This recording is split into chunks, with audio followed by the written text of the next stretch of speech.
もう安心ね。母親が小さく微笑みながら囁いた。少女も小さくうなずく。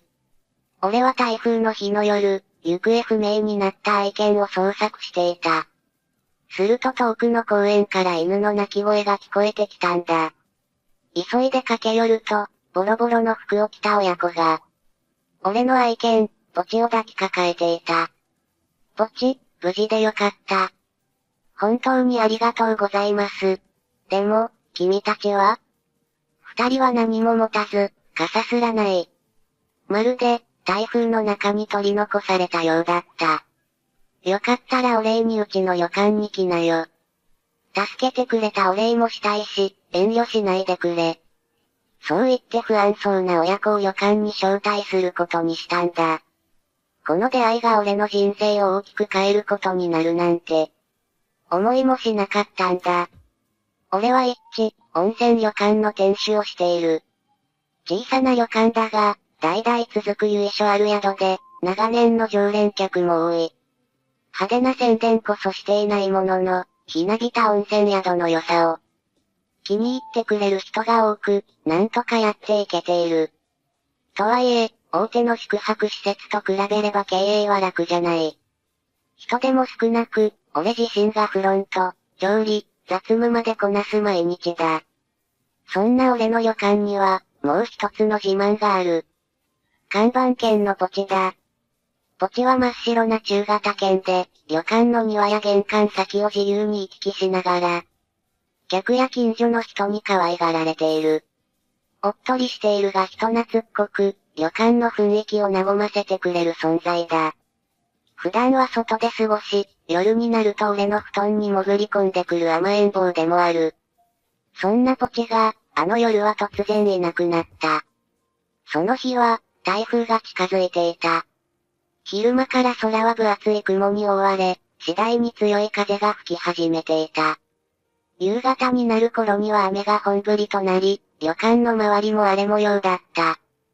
こりゃ、今夜はお客も少ないな。ぽつりとつぶやきながら、帳場で今日の売り上げを計算していると、外で風が何かを打ちつける音がした。慌てて玄関を確認すると、のれんが強風で煽られている。すごい風だな、ポチはどこにいる？ポチの姿を探す。いつもなら玄関の軒下で丸くなっているはずなのに、そこにはいない。ポチ？嫌な予感がした。すぐに懐中電灯を手に取り、玄関を出た。ポチ、ポチ。冷たい雨が容赦なく顔を叩く。強風が木々を揺らし、雨粒をあらゆる方向へ叩きつけていた。旅館の周囲をぐるりと回りながら、俺はひつまるにポチの名前を叫んだ。懐中電灯の光を頼りに、近くの路地や神社の境内まで見て回る。しかし、どこにもポチの姿はない。くそ、どこに行ったんだ。焦りと不安が募る。ポチは普段から賢い犬だ。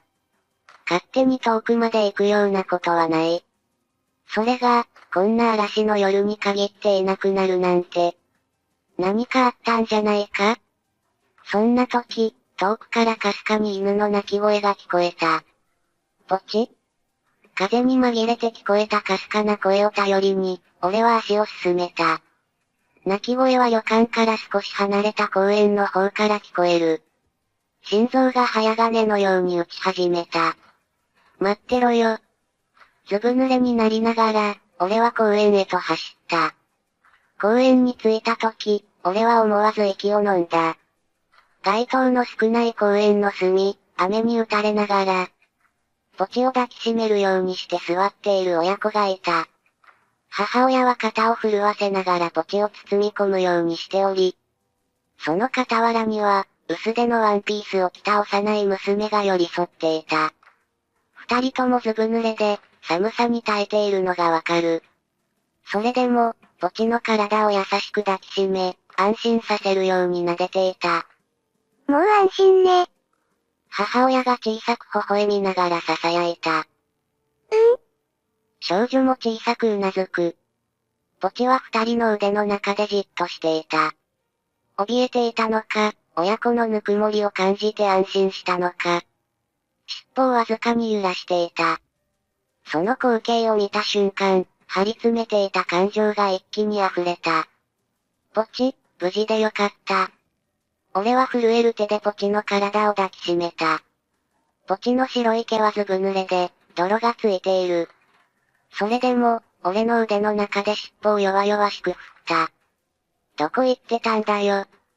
感情が溢れ、ポチの頭を何度も撫でる。ずっと不安だった。雷に驚いてどこかへ行ったのか、それとも事故に巻き込まれたのか。最悪の想像ばかりが頭をよぎっていた。でも、こうして無事に戻ってきた。二人がいなかったら、どうなっていたかわからない。ようやく落ち着いた俺は、目の前の親子に向き直った。本当にありがとうございます。でも、君たちは？改めて二人の様子をよく見る。母親はボロボロのワンピースを着ており、肩までびしょ濡れだった。細身の体が震えている。傍らの娘も同じように、薄いワンピース一枚で、腕をぎゅっと母親に絡ませていた。持ち物らしい持ち物は見当たらず、傘すら持っていない。まるで、台風の中に取り残されたようだった。私は母親の嫁子、この子は娘の花子です。嫁子は一瞬戸惑ったように目を伏せ、それから小さく首を振った。花子も嫁子の服の裾をぐっと握りしめ、怯えたような表情をしている。その一言で、俺は迷うことなく決めた。よかったらお礼にうちの旅館に来なよ。え？嫁子が驚いたように顔を上げる。台風の中、こんなところにいたら風邪ひく。とりあえず、温まっていけ。でも、嫁子はためらいがちに口を開いたが、花子の体を見て再び唇を噛んだ。俺は強めに言った。助けてくれたお礼もしたいし、遠慮しないでくれ。俺が頭を下げると、嫁子はしばらく迷った後、小さくうなずいた。ありがとうございます。花子も嫁子の服を掴んだまま、こくりとうなずく。よし、じゃあ行こう。俺はポチを抱き上げ、二人を連れて旅館へと戻った。旅館に戻ると、まず二人を風呂へ案内した。濡れたままだと風邪をひくから、すぐに温まってくれ。タオルと着替えも置いとく。そんな、本当にいいんですか？嫁子が申し訳なさそうに言う。気にするな。俺が勝手にやってることだから。花子が不安そうに嫁子を見上げる。嫁子はしばらくためらっていたが、ありがとうございます。と深く頭を下げ、花子の手を取って浴場へと向かった。俺はその間に、食事の準備に取り掛かった。とはいえ、時間も遅いし、凝ったものを作る余裕はない。冷蔵庫を確認し、出汁の効いた味噌汁を作ることにした。あとは炊きたてのご飯と、簡単なおかずを添えればいいだろう。ポチは足元で静かに丸くなっていた。お前も怖かったよな。ポチの頭を撫でると、気持ちよさそうに目を細めた。しばらくして、親子が浴場から戻ってきた。二人とも温かい湯に浸かったおかげか、先ほどより顔色が良くなっている。貸した浴衣が少し大きめで、花子は袖をブカブカとさせながら歩いていた。わあ、いい匂い。花子がふわりと湯気の立つ味噌汁の匂いを嗅ぎ、目を輝かせる。さあ、冷めないうちに食べな。俺は二人に席を進めた。いただきます。嫁子は恐る恐る箸を持ち、味噌汁を口に運ぶ。次の瞬間、目を大きく見開いた。美味しい。ぽつりとこぼれたその言葉の後、彼女の目には涙が浮かんでいた。花子も一口食べると、美味しい、と嬉しそうに笑った。よかった、口にあったみたいで。俺が安心すると、嫁子は涙を拭いながら小さく笑った。本当にありがとうございます。その言葉を聞いた瞬間、俺の中で決心が固まった。この人たちを助けたい。その思いが、俺の胸の奥に静かに宿った。翌朝、台風はすっかり過ぎ去っていた。昨夜の荒れ狂う風が嘘のように、朝の空は澄み渡り、雲の切れ間からは、柔らかな日差しが差し込んでいる。しかし、旅館の庭には、落ち葉や折れた枝が散乱し、昨夜の嵐の激しさを物語っていた。俺は厨房で味噌汁の味を確認しながら、夕べのことを思い返していた。あの親子はきっと、ずっとまともな食事も取れず、雨風をしのぐ場所すらなかったのだろう。それでも、土地を守ってくれたありがたい存在だ。俺は炊きたてご飯のおにぎりと、焼き魚を盛り付ける。汁碗には湯気の立つ味噌汁。大したものは作れないが、せめて温かい飯を食べてもらいたい。準備を整えると、俺は親子のいる部屋へと向かった。襖を軽く叩き、声をかける。おはよう、体調は大丈夫か？襖が少しだけ開き、米子が小さく顔を覗かせた。おはようございます。彼女は慌てたように布団の上で正座し、花子はまだ眠たそうに瞬きをしていた。ふわふわの布団にくるまったまま、まるで子猫のように米子に寄り添っている。おはようございます。昨日は本当にありがとうございました。米子は申し訳なさそうに頭を下げた。お礼なんていいさ。それより、飯食おう。ほら、墓地も待ってるぞ。俺が指をさすと、墓地はふさふさの尻尾を振って、親子の元へ駆け寄った。ポチくん、おはよう。花子が眠たげな目をこすりながら、墓地の頭を優しく撫でる。墓地は喉を鳴らすように鼻を鳴らし、気持ちよさそうに目を細めた。俺は布団の端に朝食を並べる。簡単なもんだけど、冷めないうちに食べてくれ。焼き魚の香ばしい香りが部屋に広がり、花子が小さく息を飲んだ。うわー、いい匂い。パッと目を輝かせる花子に、俺は少し嬉しくなった。遠慮せず食べてくれ。米子は申し訳なさそうに箸を取ったが、花子は待ちきれなかったのか。小さな手でおにぎりを握りしめる。いただきます。勢いよく頬張り、むぐむぐと口いっぱいにする花子。あったかい。ぽつりとこぼれた言葉に、米子は一瞬、目を伏せた。そして、ゆっくりと味噌汁を一口する。美味しい。かすかに震える声だった。そりゃよかった。俺は笑いながら自分の飯をかき込んだ。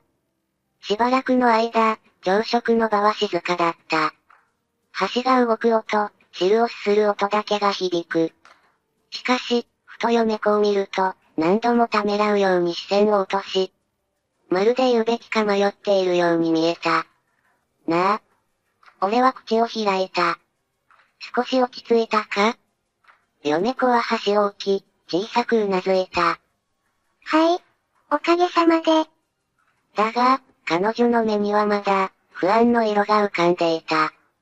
米子は少しだけ微笑みながら、静かに話し始めた。私、実は数年前に離婚したんです。静かな声だったが、その言葉の裏にある重みは、ひしひしと伝わってきた。俺は黙って続きを待つ。花子がまだ小さかった頃、夫の浮気が発覚して、それでも、なんとか家族を続けようと努力したんです。米子さんの指が、無意識に着ている服の袖をぎゅっと握る。でも、向こうはもう、私たちのことを家族だと思っていなかった。目の前の味噌汁を見つめながら、米子さんはかすかに唇を噛む。結局、裁判で離婚が成立して、慰謝料もほんのわずかでした。でも、私は花子のために前を向こうと思ったんです。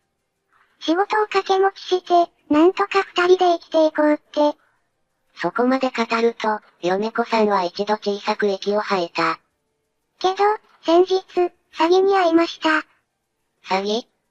俺は思わず眉を潜めた。はい、知人を名乗る人が、私に投資の話を持ちかけてきたんです。米子さんの手が震える。最初は小さなお金を預けてみたら、ちゃんと利息がついて戻ってきたんです。それで信用してしまって、もう少し増やせば、花子との生活も安定すると思ったんです。それで？全財産を預けた瞬間、相手が消えました。俺は息を飲んだ。携帯も繋がらなくなり、住所も嘘。警察に相談しても、取り戻せる保証はないと言われました。米子さんは目を伏せた。それでも、なんとかしようとひつまるで働いて。けど、家賃が払えなくなってしまって。だから、アパートを退去することになったのか。米子さんは静かにうなずいた。花子には、本当に申し訳なくて、何もしてあげられない。守ってあげるべきなのに。絞り出すような声だった。花子は米子の袖をぎゅっと握っていた。それで、行くあてもなく、公園に？はい。でも、ポチ君が来てくれて、花子も少し元気になったんです。米子さんはポチのふわふわの毛を撫でる。ポチは丸くなりながら、優しく米子さんを見上げていた。まるで、この人たちは大事な人だよ、とでも言うように。俺は考えた。こんな状況の親子を、このまま見送るのか？いいな。俺は、ゆっくりと口を開いた。行くところがないなら、しばらくここにいませんか？米子さんは驚いたように俺を見た。でも、そんな。ポチを助けてくれた恩もあるし、それに。俺はポチの頭を撫でる。実は、今人手不足なんだ。たまに手伝ってくれたら助かる。米子さんはしばらく何かを考えていた。花子は米子を見上げ、不安そうに袖を引っ張る。お母さん。米子さんは目を閉じ、そしてゆっくりとうなずいた。お世話になります。その言葉を聞いた瞬間、俺はどこかほっとした。こうして、親子の新しい生活が、俺の予感で始まることになった。米子さんと花子の生活は、俺の予感でゆっくりと動き出した。最初の数日は、米子さんも花子も遠慮がちだった。朝早くから起きて、申し訳なさそうに掃除を手伝おうとする米子さん。いやいや、そんなに気を使わなくていいって。と言っても、彼女は首を横に振る。ここに置いてもらっている以上、私もできることをしないと。律儀というか、真面目すぎるというか。それなら、と俺は旅館の簡単な仕事を教えることにした。まずは布団の上げ下げと掃除、それから料理の盛り付けや配膳だな。難しくはないから、ゆっくり覚えてくれ。はい、頑張ります。最初はぎこちなかった米子さんも、数日経つと要領をつかみ始めた。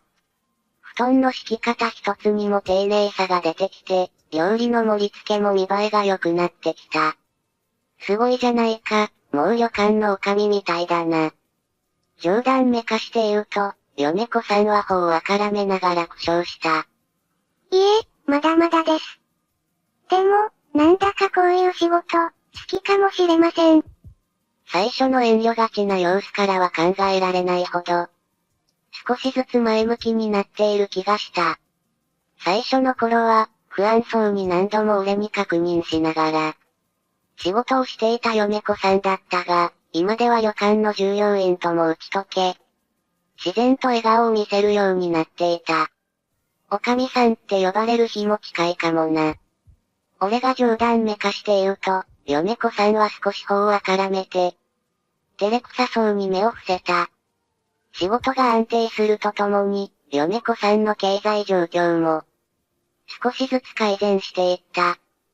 住み込みで働くことで、住居費の心配がなくなり、毎月の給料もちゃんと手元に残る。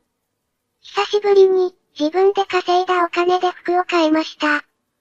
そう言って、新しいエプロンを見せる米子さんは、どこか誇らしげだった。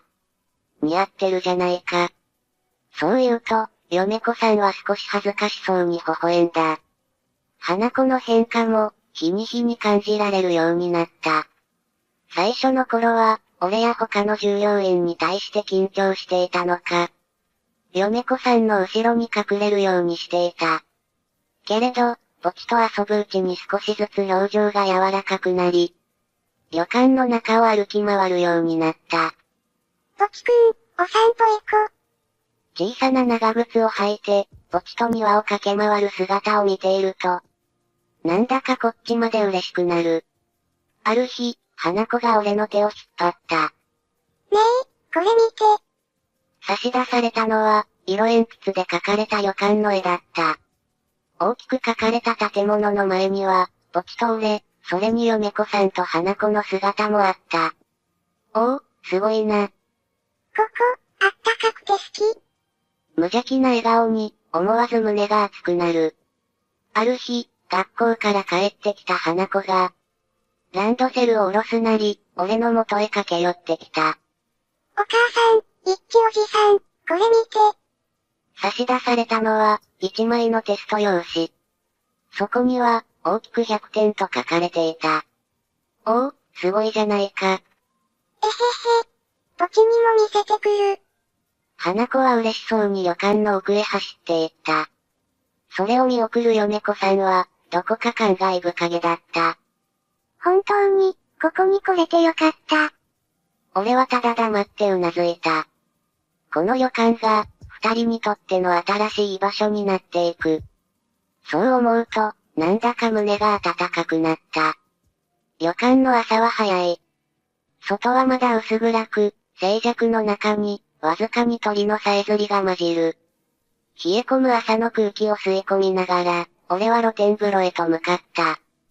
木造の建物を抜け、湯気の立ち込める風呂場の戸を開けると、ほのかに硫黄の香りが鼻をかすめる。よし。柄杓ですくった湯を手に取り、湯温を確かめる。適温だ。給湯設備の確認をしながら、岩風呂の周りに落ち葉や、小さなゴミがないか目を光らせる。温泉の湯は、旅館の顔だ。どんなに建物が古くても、この湯さえしっかりと管理していれば、客はまた訪れてくれる。だが、やっぱり、資金が足りない。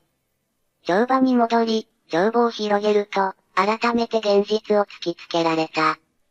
最近は、温泉宿の競争も激しくなっている。大手の旅館や、都会からの資本が入った宿泊施設は、最新設備を整え、魅力的なサービスを次々と打ち出していた。うちの旅館は、決して悪くはない。むしろ、常連客はこの昔ながらの雰囲気がいいと言ってくれる。だが、正直なところ、建物の老朽化は隠しきれない。廊下のきしみ、畳の擦り切れ、古びた客室の壁紙。応急処置でごまかしてきたが、限界は近い。増築するしかない。部屋数を増やし、新たなサービスを取り入れれば、もっと客を呼び込める。リニューアルすれば、若い客層も狙えるかもしれない。だが、銀行の融資を頼るしかないのか。資金が足りない以上、借り入れを考えなければならない。しかし、借金をすれば当然、返済がのしかかる。万が一、思うように集客できなかった場合、経営が一気に苦しくなる可能性もある。どうすればいいんだ？無意識のうちに、こめかみを押さえていた。旅館を維持することは簡単ではない。親父の代から続くこの宿を、俺の代で潰すわけにはいかない。机に肘をつき、視線を帳簿の数字に落とす。どこかに、突破口はないのか。静まり返った帳場に、時計の針の音だけが響いていた。おはようございます、一輝さん。朝の仕込みを終えた嫁子さんが、帳場に顔を出した。白い割烹着に身を包み、エプロンの紐をキュッと結び直す。旅館での生活にもすっかり馴染んだ様子で、最近では常連客とも、気さくに言葉を交わす姿をよく見かけるようになった。おう、おはよう。俺は帳簿から顔を上げ、軽く手を上げて答える。何か悩んでるんですか？嫁子さんは、俺の前に置かれた帳簿にちらりと視線を落とす。その目は鋭い。まあな。大したことじゃねえけど。苦笑いしながら、帳簿を閉じる。だが、こういう時の嫁子さんはごまかされない。案の定、彼女はじっと俺の顔を見つめ、そして、ふっと微笑んだ。一致さんって、何でも一人で抱え込みますよね。そうか？そうですよ。きっぱりとした口調で言い切る。そんなことねえと思うけどな。視線をそらしてみるが、嫁子さんはくすっと笑うだけだった。困った時は、頼ってください。その一言が、妙に心に響いた。まあ、そう言ってくれるなら、ありがとな。ぽつりとこぼれた言葉は、俺の正直な気持ちだった。嫁子さんは満足そうにうなずくと、さっと帳場の片付けを始める。机の上の不要な紙をまとめ、筆を整え、帳簿を所定の位置に戻す。その動きは手慣れたもので、もはやここで働くのが当たり前かのようだった。そういえば、今日の宿泊客、例の常連さんたちですよね？おう、そうだ。あのじいさん連中な。この間、花子が囲碁を教えてもらったって喜んでましたよ。はは、そうか。あのじいさんたち、旅館のスタッフより面倒見がいいからな。俺がそう言うと、嫁子さんも笑う。じゃあ、私もそろそろ朝食の準備、行ってきますね。頼む。嫁子さんは軽く会釈すると、廊下へと消えていった。帳場に残された俺は、改めて彼女の言葉を思い返す。困った時は、頼ってください。増築の話も、資金繰りのことも。本当は誰かに相談すべきなのかもしれない。だが、誰に話せばいいのか。俺は深く息をつくと、再び帳簿を開いた。昼過ぎ、旅館の玄関に心地よい笑い声が響いた。彼女はすっかり旅館に馴染み、客一人一人の名前を覚え、気さくに世間話をするようになった。以前の遠慮がちな様子は、今ではほとんど見られない。以前よりも客との距離が近く、温かみが増したように思えた。仕事を終えた後、帳場でぼんやりと帳簿を見つめていると、ふと湯気の立つ湯飲みが目の前に置かれた。これ、温かいお茶です。少し休んでください。嫁子さんだった。ああ、ありがとな。湯飲みを手に取り、両手で包む。ほのかに香る茶葉の匂いと、指先から伝わるぬくもりに、ほんの少し肩の力が抜ける。そんな風に気持ちが緩んだせいか、俺はふと、本音をこぼしていた。俺、旅館の増築を考えてるんだ。増築？このままだと、客の受け入れにも限界があるし、もっと快適に過ごせるようにしたくてな。でも、資金が、言葉を濁すと、嫁子さんはしばらく黙って考えた。そして、ゆっくりと口を開く。私、ここに来た時、何もなかったんです。でも今は、仕事があって、花子も学校に通えて、こんなに素敵な場所にいられる。全部、一輝さんのおかげです。俺の、か？はい。迷いのない瞳が、まっすぐに俺を見ていた。だから、今度は私も支えます。ここは、私たちの大事な場所ですから。柔らかい口調だったが、その言葉には確かな決意が宿っていた。俺はしばらく彼女の瞳を見つめ、そして、小さくうなずいた。ありがとな。嫁子さんは微笑み、そっと立ち上がると、片付けのため厨房へと戻っていった。彼女の言葉を思い返しながら、俺は再び帳簿に目を落とす。支え合う、か。少しずつ、前へ進むために。俺は、もう一度資金計画を練り直すことにした。でも、やっぱり旅館の増築資金が思うように集まらず、俺は悩み続けていた。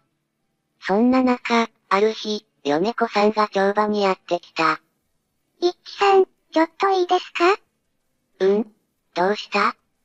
最近、旅館のことを SNS で紹介している方がいて、それを見て来てくださるお客様が増えてるみたいなんです。そう言いながら、米子さんはスマホの画面を見せた。そこには、宿の料理や露天風呂の写真、宿泊した客の感想が投稿されていた。これ、私たちもやってみたらどうですか？ SNS か。正直、あまり馴染みがなかったが、無視できる話でもない。最近はネットの影響力が大きいのは分かっていたし、新しい客を呼び込む手段としては悪くない。具体的に、どうすればいいんだ？例えば、宿の魅力を発信したり、季節ごとの特別プランを宣伝したり、あとは、お客様の声を紹介するとか？なるほどな。俺はしばらく考え込み、ふっと笑った。それなら、米子さんに頼んでもいいか？私ですか？ああ。俺よりそういうの詳しそうだし、米子さんの言葉なら、お客さんにも伝わりやすい気がする。わかりました。じゃあ、やってみます。それから、米子さんは積極的に旅館の魅力を発信し始めた。今日はおかみさん特製の煮物を紹介します。この時期限定の桜風呂がおすすめです。彼女の言葉は温かく、自然と宿の良さを伝えていた。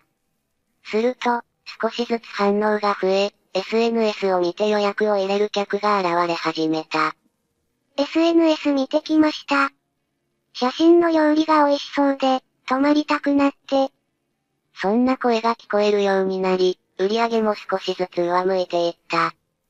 順調にいってるな。ある日、乗馬で売上表を眺めながらつぶやくと、米子さんが隣に座った。ですね。最初はどうなるかと思いましたけど。米子さんのおかげだよ。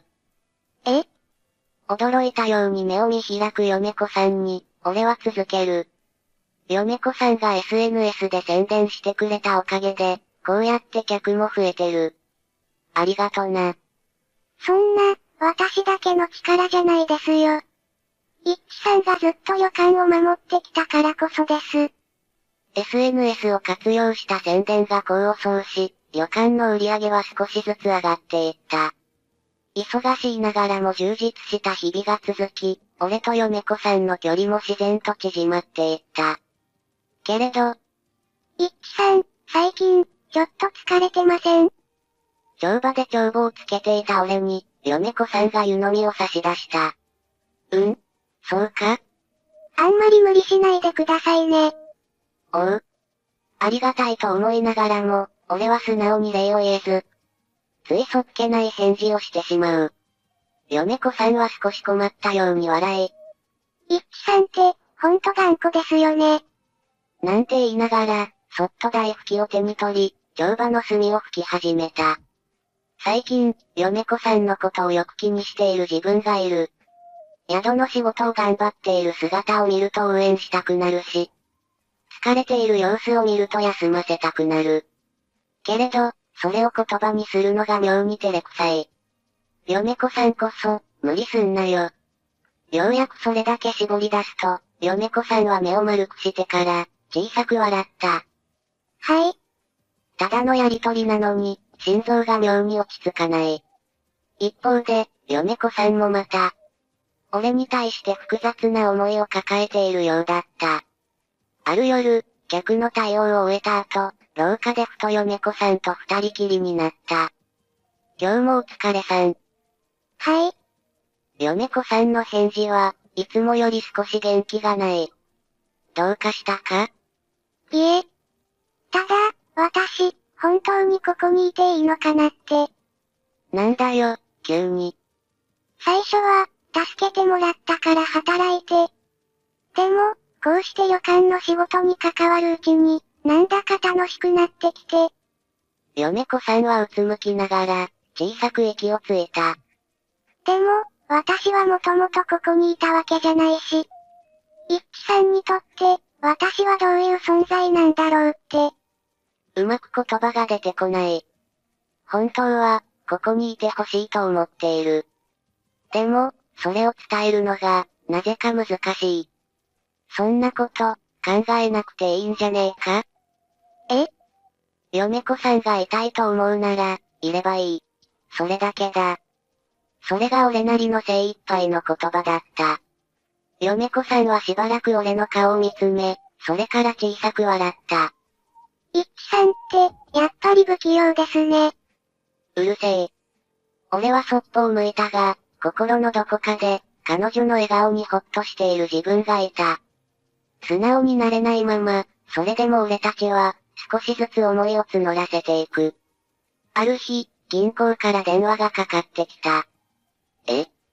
銀行からの電話を受けた俺は、思わず声を詰まらせた。現状の売り上げでは、追加融資は難しい。それが銀行の回答だった。旅館の売り上げは SNS の活用で少しずつ伸びていたものの、追加融資が受けられなければ、計画そのものを見直さなければならない。受話器を置き、思わず天井を仰ぐ。なんでだよ。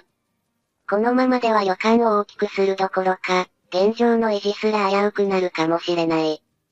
設備の老朽化も進んでいるし、客足が途絶えたら一気に厳しくなる。一輝さん。気配に気づくと、乗馬の入り口に嫁子さんが立っていた。大丈夫ですか？ああ。強がってみせたが、嫁子さんはじっと俺を見つめていた。何かあったんですね。旅館の資金繰りがな。俺は正直に話した。追加融資が受けられないこと、このままでは増築どころか。旅館の経営そのものが厳しくなるかもしれないこと。話しているうちに、改めて現実を突きつけられるようで、苦い気持ちになった。どうすりゃいいんだろうな。珍しく弱音が漏れる。すると、諦めるんですか？嫁子さんの声が静かに響いた。俺は驚いて顔を上げる。一輝さんは、この旅館を守りたいんですよね？ああ。じゃあ、守りましょう。嫁子さんの瞳は、まっすぐ俺を見つめていた。私も、一緒に考えます。だって、ここはもう、私にとっても大切な場所ですから。その言葉に、胸の奥が熱くなるのを感じた。それから、俺と嫁子さんは本格的に旅館の経営を立て直すために動き出した。コスト削減のため仕入れ先を見直し、客単価を上げるためのプランを考える。新たなプランとして、貸し切りプランや、地元の食材を活かした、特別料理の提供を始めることにした。常連客にも意見を聞き、満足度を上げる施策を試みる。やれることは、まだまだありますね。嫁子さんは前向きに言った。ああ、そうだな。彼女の言葉と行動に、どれだけ救われただろう。その後、資金繰りに苦しみながらも、嫁子さんと共に試行錯誤を繰り返し、ついに旅館の経営は安定。常連客も増え、SNS の口コミ効果もあって、新規の客もどんどん増えてきた。そして、地元の信用金庫が俺たちの取り組みを評価し、ついに増築のための融資を承認してくれたのだ。本当に、よかった。隣で嫁子さんが、小さくつぶやいた。嫁子さんがいてくれたからだ。俺が思わずそう口にすると、嫁子さんは驚いたように俺を見た。一輝さん、たまにそういうこと、さらっと言いますよね。そうか？ずるいです。嫁子さんはふっと微笑み、俺も思わず笑ってしまった。どれだけ言葉を尽くしたところで、この旅館がここまで来られたのは、間違いなく嫁子さんのおかげだった。おかみである母も、最近では嫁子さんをすっかり頼るようになり、花子も旅館にいることが当たり前のように馴染んでいた。だからこそ、このまま曖昧な関係のままでいることはできない。俺の気持ちを、ちゃんと伝えなければ。そんな決意を固めた矢先、増築工事がついに始まり、旅館の未来が明るく見えてきた。ある晩、仕事を終えて一息ついた頃、俺は意を決して、米子さんを旅館の庭へと誘った。夜風、気持ちいいですね。ああ。澄んだ夜空には、星がちらちらと輝いている。庭の縁側に腰を下ろし、しばらく並んで夜空を眺めていた。ふと視線を横にやると、米子さんは、月明かりに照らされ、穏やかな表情を浮かべていた。少し前まで、この旅館のことで悩んでいたとは、思えないほど落ち着いた顔をしている。けれど、その落ち着きの裏に、彼女がどれほどの覚悟で、ここに残ることを決めたのか、俺は知っていた。だからこそ、伝えたかった。米子さんがここに来てくれてから、旅館も、俺も変わった。米子さんが、ゆっくりとこちらを向いた。大変なことも多かったけど、米子さんと一緒に乗り越えて、今、こうして旅館を続けられてるのは、米子さんのおかげだ。だから、俺は、ゆっくりと息を吸い込んだ。これからも、俺の隣にいてくれねえか。米子さんの目が、大きく見開かれた。え？俺は、米子さんが好きだ。花子のことも、大事にしたい。静かな夜の空気の中、俺の声だけが響いた。長い沈黙が落ちる。米子さんは、驚きと戸惑いが入り混じったような表情で俺を見つめていた。やがて、ほんの少しだけ唇を震わせながら、ゆっくりと言葉を紡いだ。私も、一輝さんが好きです。その言葉に、胸が熱くなった。ずっと、不安だったんです。ここにいていいのか、一輝さんに迷惑をかけてないかって。でも、今ははっきりわかります。ここが、私の帰る場所なんだって。涙をこらえるように微笑む米子さんを見て、俺はそっと手を伸ばした。ありがとな。彼女の手を握ると、米子さんはうなずき、強く握り返してくれた。その手の温かさが、俺の心にじんわりと広がっていく。それから数ヶ月後、俺たちは、家族になった。ささやかではあるが、温かい結婚式を挙げた。花子は最初のうちは照れくさそうにしていたが、やがて少しずつ俺との距離を縮めてくれた。俺に対して遠慮がなくなり、時には甘えるような仕草も見せるようになった。増築工事が終わり、新しくなった旅館は、以前にも増して活気に満ちていた。改装した客室は評判が良く、予約は連日埋まっている。特に週末は満室になることが多く、リピーターの客も増えた。一輝さん、新しいお客様がいらっしゃいましたよ。乗馬に立つ米子さんが、優しく声をかける。いらっしゃいませ。俺が頭を下げると、初めての宿泊らしい夫婦が笑顔で答えた。SNS でこちらの旅館のことを知って、ぜひ泊まりたいと思ってきました。ありがたいですね。お風呂もお料理も自慢なので、ゆっくり楽しんでいってください。SNS の活用を始めてから、若い客層も増えた。米子さんが中心となり、宿の魅力を発信し続けた結果、口コミで話題になり、遠方からわざわざ足を運ぶ客も出てきたのだ。おかみさんのお料理が美味しいって評判でしたよ。そんな。米子さんが頬を絡める。この旅館は、確実に進化している。朝から厨房では、料理人たちが忙しそうに動いている。花子も、一生懸命お客さんに頭を下げる。最近では、旅館の手伝いをするのが楽しくなってきたらしく、朝の挨拶や簡単な配膳を、積極的にやるようになった。常連のおばあちゃんたちとも、すっかり仲良くなっている。墓地の存在も、お客さんを引きつける魅力の一つになっていた。そして結婚1周年の日、俺たちは記念写真を撮ることにした。リッチさん、もうちょっとこっちに寄ってください。新しくなった旅館の玄関で、みんなで記念写真を撮る。嫁子さんと花子、そして看板犬の墓地。旅館は順調に繁盛し、増築した新しい客室にも予約が次々と入る。本当に、ここまで来たんだな。はい。みんなのおかげです。嫁子さんが優しく微笑む。墓地も満足そうに尻尾を振り、そんな姿に俺は改めて思った。これが、俺の守りたかったものなんだ。よし、それじゃあ仕事に戻るか。はい。